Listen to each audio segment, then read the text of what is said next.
નમસ્કાર મિત્રો, આજના વિડીયોમાં આપણે 26મી જાન્યુઆરી અને 15મી ઓગસ્ટ વચ્ચેના તફાવતની ચર્ચા કરીશું. મિત્રો, 26મી જાન્યુઆરીને ગણતંત્ર કે પ્રજાસત્તાક દિવસ તરીકે ઓળખવામાં આવે છે, જ્યારે 15મી ઓગસ્ટને સ્વતંત્રતા દિવસ તરીકે ઓળખવામાં આવે છે.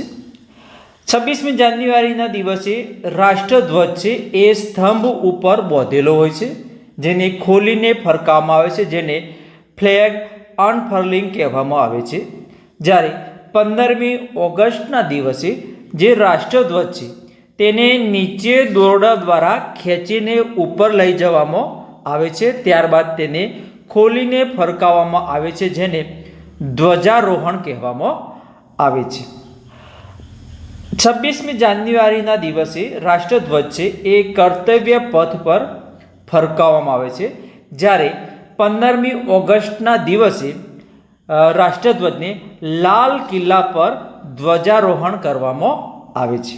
મિત્રો, 26મી જાન્યુઆરીના દિવસે દેશ પોતાની સૈન્ય તાકાતો અને સાંસ્કૃતિક એકતાનું પ્રદર્શન કરે છે, જ્યારે 15મી ઓગસ્ટના દિવસે સૈન્ય તાકાતો અને સાંસ્કૃતિક એકતાનું પ્રદર્શન કરવામાં આવતું નથી. આ ખાસ યાદ રાખજો.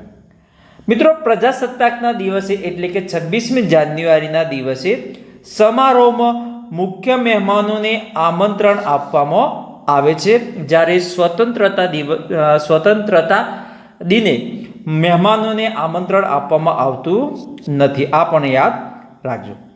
મિત્રો, 26મી જાન્યુઆરી 1950ના રોજ દેશનું બંધારણ અમલમાં આવ્યું હોવાથી આ દિવસે પ્રજાસત્તાક દિવસ તરીકે ઉજવવામાં આવે છે.